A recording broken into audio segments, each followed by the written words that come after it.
কানেতে নাবি কুচি স্যার আসসালামু আলাইকুম স্যার স্যার যদি কিছু দিতেন স্যার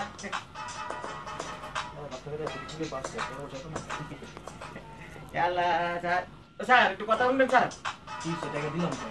টাকাই কি সব স্যার আমি আরাম করেন কেন তো পেলে টাকা লই যান মানে না মানে স্যার কাছে স্যার একটা কথা আছে স্যার কি সরকার সবাইতে এই ফেসবুক আছে না স্যার ওই ফেসবুকে একটা অ্যাকাউন্ট খুলছি স্যার ওই পেজ খুলছি স্যার আপনি যদি আমার পেজটা একটু লাইক দিতেন স্যার আপনার ট্যাক্সের চেয়ে বেশি খুশি হইতাম স্যার কি জমানা আইলো আজকে বিক্রি গো ফেসবুক আইডি দেয় ঠিক আছে আইডির নাম কি দেই ওই তো স্যার ওই যে ABB আব্বাস আলী স্যার ঠিক আছে দিয়ে দিমু দিয়ে দিন আব্বাস স্যার। ওকে ঠিক আছে ইয়া আল্লাহ যে স্যার আমার একটা লাইক দিছে কিয়ামতের দিন মুসিবতের সময় তুই ওই স্যার রে 70টা লাইক দিও